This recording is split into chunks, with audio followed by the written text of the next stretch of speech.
I am Willie Diefenbach-Jones, and I am so excited today to have my good friend Kristen Parker here. She runs a company called Outdoor Lighting Perspectives. If I could say the words, we'd be in business.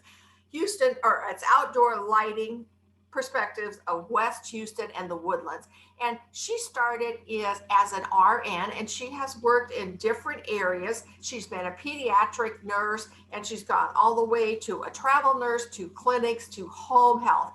And then she decided that working as an RN may not be for her, and she journeyed into being an entrepreneur. And so I am so excited that you're here. And not only are you a professional entrepreneur, but you're a dancer. But you're not just a dancer, you do West Coast swing, you're a professional, you're a teacher, and you're competitive. Kristen, you're just amazing, and welcome to our interview today. Thank you so much, Willie. I'm happy to be here. I'm so excited to have you here. Well, tell me a little bit about your journey from RN to entrepreneur. Going from the medical field to the outdoor lighting is a huge change. What brought you to that? It definitely is a huge jump. And if you would have asked me, a couple of years ago, can you imagine yourself owning an outdoor lighting business? I would have been like, what? Who are you talking about? So, it all started with a huge life transition in my husband's life. He was in the oil and gas industry, and as you know, up, down, up, down. So his company let him go with a severance package because they went under. And from there, we were kind of like, all right, like what are you gonna do? And originally, that was the focus. Like, what is he gonna do now? And he is not a desk guy, so really, we were looking for other options to really like go with his skills and something that he'd be happy doing. And we had a friend suggest franchising, which at first, I didn't really know much about. It's like, oh, Subway's a franchise, right? Like, what's out there. And we were really blessed to work with a franchise consultant here in Houston with FranNet, and they give you different assessments, and they get to know you, what you want to do, where you want to be in a couple years and down the line. And gave us a couple options for franchises, and Outdoor Lighting Perspectives was actually one of them. And we absolutely fell in love with the before and afters. Like, that's probably the best part about this job, is because you get to, take a house that's dark and it really is really beautiful, but you just can't see it. And then you literally transform it. You make people so happy. And like, we actually have physical representations of our work. And so that's what got us the before and afters. And we shortly realized that it wasn't going to be a solo business with Brandon as the owner, that we really made a great team working together.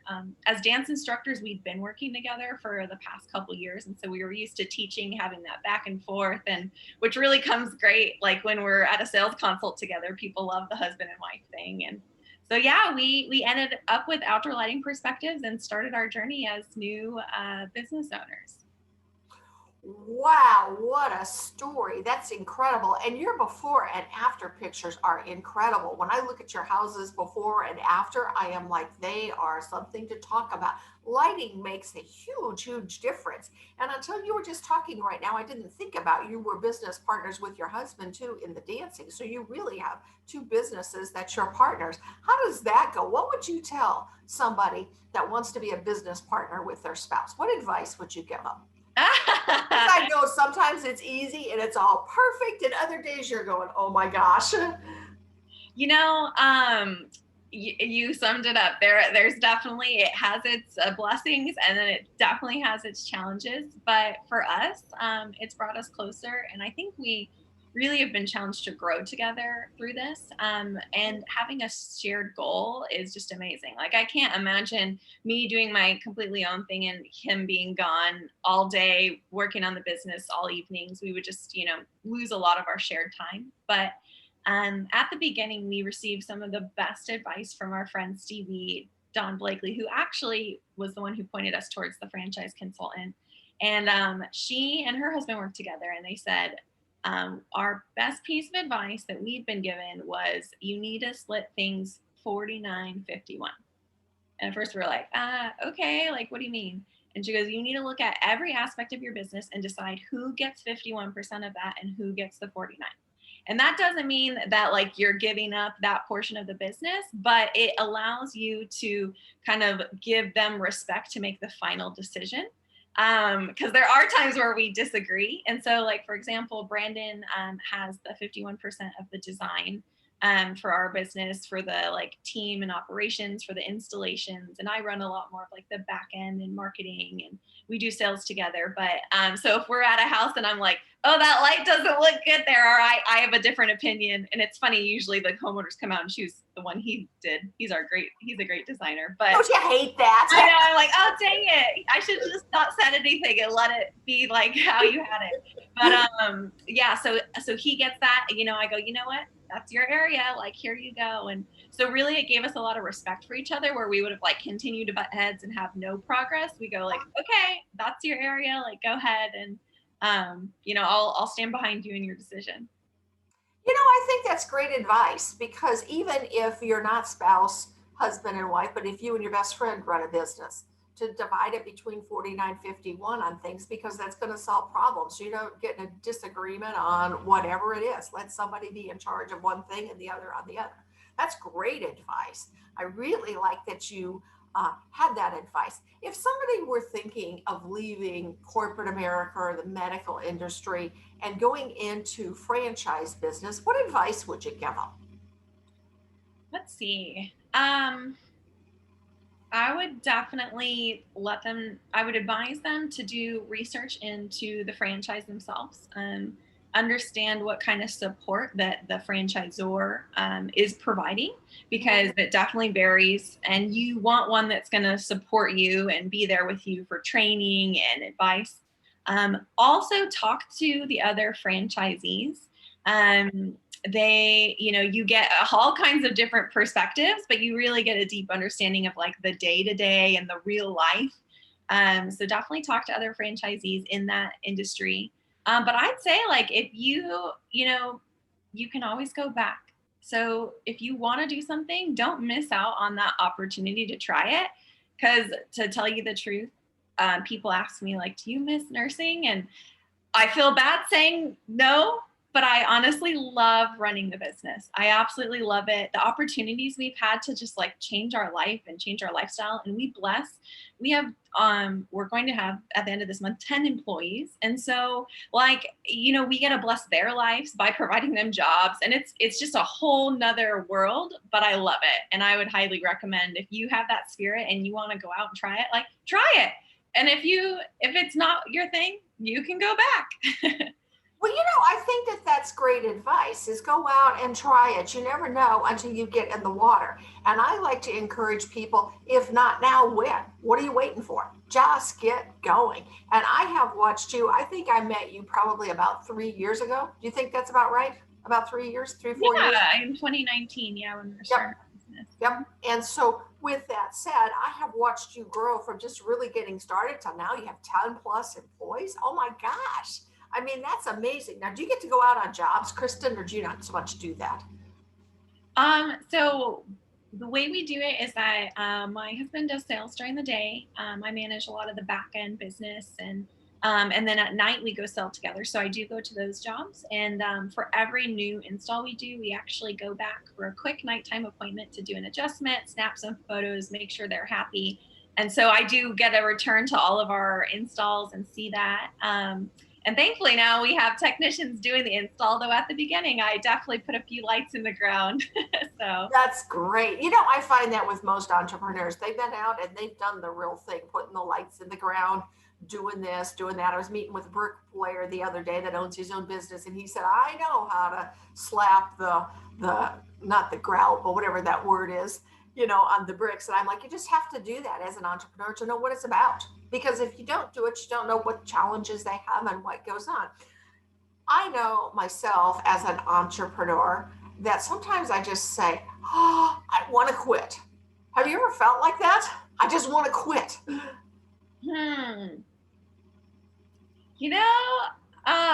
don't know if if we've ever like thought those words, but there's definitely been challenging times. I'll tell you, like going back to the beginning when we first started and it was myself and Brandon doing the installs.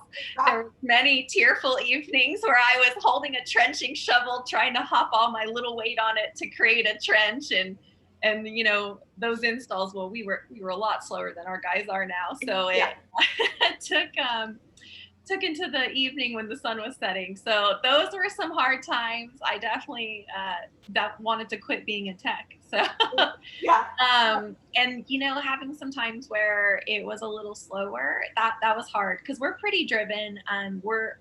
We went from being a newbie to being in the top 15 of our company in our first 2 years. And so yeah, and so like we're pretty driven, so we didn't get pushed down, but there's definitely some times where it's like, man, we need that phone to ring. Like, what can we do? We'll do anything.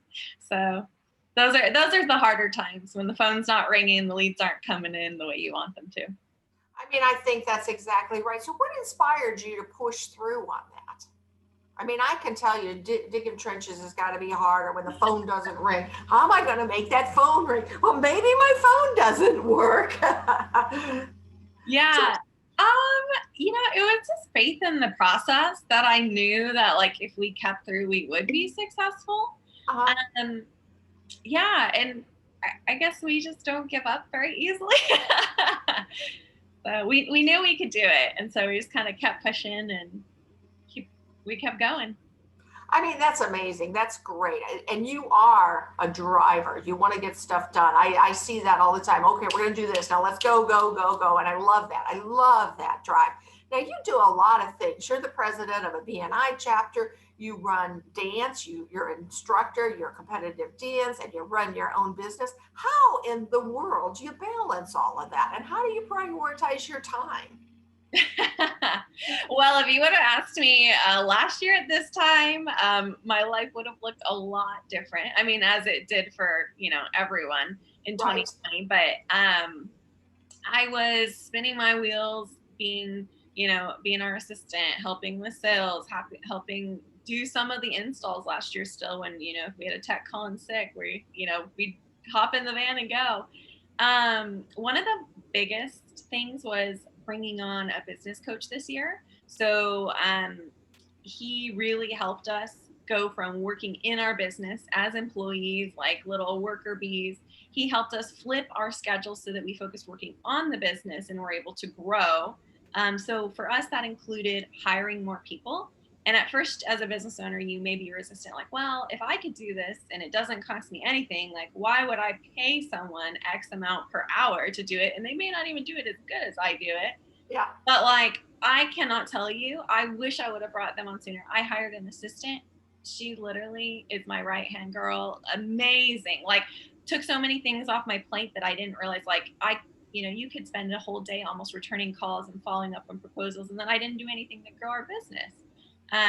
And so hiring an assistant, hiring more employees, bringing in people who are better at things than you. So now we actually like get to take our weekends off sometimes, and I know it's fabulous. Like we still work a lot of hours, but I feel a lot more balanced this year because we have a lot of help. And I think that's where it's at because if you're one person, you can't do everything. You know, I think that's great advice. And how do you know what to delegate or give to new people? You know, we do have, I think as an entrepreneur, we do think, oh my gosh, I could do this better than anybody. How do you give up? What was that process like? Was it emotional? Was it easy? For me, it was a little slow because I am a little bit controlling. But what our coach was really the biggest driver in starting to take stuff off our plate. And something that he said was, you know, make a list of activities, and your low enjoyment activities are the things that you want to take off your plate the soonest. Because those will zap you, you know, of your drive. It'll take more of your energy because it's not feeding you. You're not enjoying it. And so really starting to take off those low enjoyment activities. Huh? Um, the hard part about it is creating a system so that someone can do it like you do it.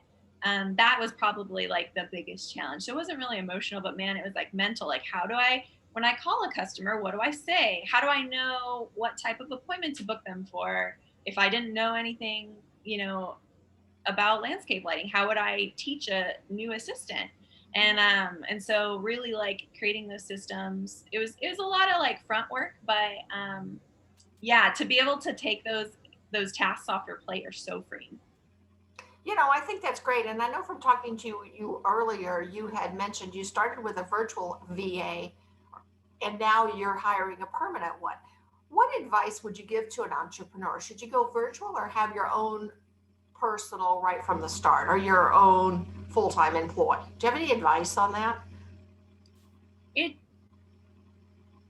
it depends on the type of tasks that you need done. Okay. Um, if it's a task that's computer related or a phone call Mhm. or something that can be done not present in the city you're in, I would wholeheartedly suggest pursuing a virtual assistant. They're amazing. They're a really good like cost efficiency position. So because if you pay someone to like come into the office every day, there's a lot more associated with that. Um, so I would encourage you, if you can do virtual, take advantage. There are people who are just like so excited in other countries that they love the opportunity to work from home. And our gal is amazing. She just went part-time, so that's why we kind of went to that in person, because there are some tasks that need to be done in our office, especially as we grow, keeping track of inventory. And like, yeah, I can drive over there, every few days and count all of the things, but you want to think about growth down the line. So like if we double our size, well, I can't be, dependent upon to count our inventory. So we need someone in-house to help with that, as well as, our call volume and things like that. That's a good way to look at it. When I've talked to entrepreneurs, one of the things I see, especially with virtual assistants, that they want them to do everything from marketing to being answering the phone to social media. And when you can have a virtual assistant, you can have three people doing what is really their specialty. So I think it's a good approach, especially to get started. And one of the good things is you don't have all the responsibilities of an employee when you do a virtual.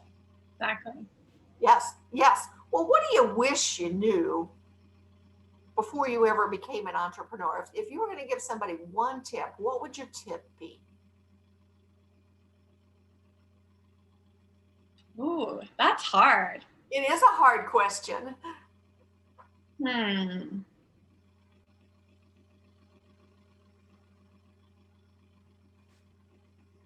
I would probably say the thing that's made the biggest difference to us is hiring a coach. Um, because if you want to grow fast and you want to grow, you need someone to hold you accountable. And it's invaluable to have someone to bounce ideas off of who is more experienced than you and can kind of give you the right direction and the right place to put your energy versus just going like trying to grow. Like I'd say Brandon and I would have grown in spite of ourselves. But like last year we were able to triple our business like with direction. So Yeah. we might have, we would have grown, I think, for sure, as a home service business. During COVID we were very blessed, as many of the trades were, but I think we had the opportunity to grow even more and grow in a better way where we weren't drowning, we weren't feeling like we were working ourselves to death. We weren't doing that because we had the guidance to like, okay, put your energy here, hire someone here, do your marketing here. Okay, try this. Yeah, it worked. Okay, let's double that. And okay, it's time to move out of your house into an office. And so to have that support and help, the sooner the better. Like honestly, we may not have been mentally ready our first year for like a coach, but we sure as heck would have grown a lot faster if we had brought someone in sooner. That would I be think my that best piece of like, that would be the thing I wish I knew, that like how valuable a coach is. hmm I think that that's exactly right to hire a coach. When I transitioned from corporate America to being an entrepreneur, I hired a coach right away because I really knew, I knew how to do what I knew, but I didn't know what I didn't know. And it's so helpful. And it's really helpful to hire the right coach. Exactly. Any tips on how to look for the right coach? You know, um, you want to find someone that fits with your personality, but not too much, right? So it's really easy to find like what I call the rah-rah coaches. And they're great. And like honestly, I feel I'm a huge believer in that there's like pie to go around for everybody, right? Like everyone is needed for a specific reason, and there's a lot of niche coaches. Our coach is gonna be like, oh, thanks for the promotion. But like we work with Action Coach. So what I like about them is that it's very systematic, very practical. It's like all about like, this is literally what you need to do to build a business. We've created a system. And if you follow this, like you'll build your business. And like, we're a living example of that. And that was really good for me because I'm a really practical person. So I'd recommend that route. It's a great place to start because yeah, you can set goals and be like, yeah, I'm going to do this. But if you don't have the how and like the what you need to do and like the understanding, you're not like, even if someone cheers you along, you may not achieve that. But if you're like, okay, you need to do this and analyze these numbers and understand this and target this. And, to me, it was a lot more practical. So that's kind of my recommendation. I love that advice. That's great advice. And it really does take you to the next level. So you are so successful, and I absolutely love chatting with you. What's next in your journey? I mean, you run professional dancing, you do that, you run your own business, you're highly successful, you're the president of an organization. What's next for you? That's a great question. I think so. This year, I'd like to grow. So if I focus on our outdoor lighting business, our vision is to double once again, which puts us. Woo! Yeah, it's going to be a sprint this year. That's going to mean surrounding ourselves with a few more employees that will be running and managing things, and so that I assume in the next 2 years we'll be in a place where we're operating more as CEOs only, without all the other hats that we wear right now as salespeople and operations managers and me counting inventory and all that. So as we start to remove those hats, I know my husband has visions of multiple streams of income, so we may start looking like, okay, now we are bringing in a lot of profits, like do we invest in real estate, do we look at opening another business and like doing this again? Do we buy a functioning business? And so that's kind of like our sights are there, but we need to get to that part where we've taken off some hats here first. Yes. Outside of that, like I've always loved the Life Coach School by Brooke Castillo. And so like it's kind of one of my dreams to take her training, the self-coaching scholars, and maybe become a life coach, not to make it as a business, but just because I love that kind of, mind-changing stuff and personal growth. So that may be in my future in the next couple of years as well. That's kind of the simple side of things. That's kind of what we're thinking. I love it. You are such a joy to be around. I love your energy. I love your passion for what you do. I have loved watching you on this growth journey, from just starting out to being where you are and now to double your business. I just have to say thank you so much for joining me today. You share such an amazing story, and you just make me want to be an entrepreneur. Maybe I'll go start the same business as you. I mean, I just think it's just amazing to watch your story, and it's awesome to see going from the medical field to being an entrepreneur in the outdoor lighting. I mean, that's just awesome, awesome, awesome. Thank you, Kristen. I appreciate you. And I know that people learned amazing tips from you. You're with Outdoor Lighting Perspectives. I have a hard time with that word. Outdoor Lighting Perspectives of West Houston and the Woodlands. Thank you, Kristen. Bye for now. Thank you so much. Have a good day. Thanks.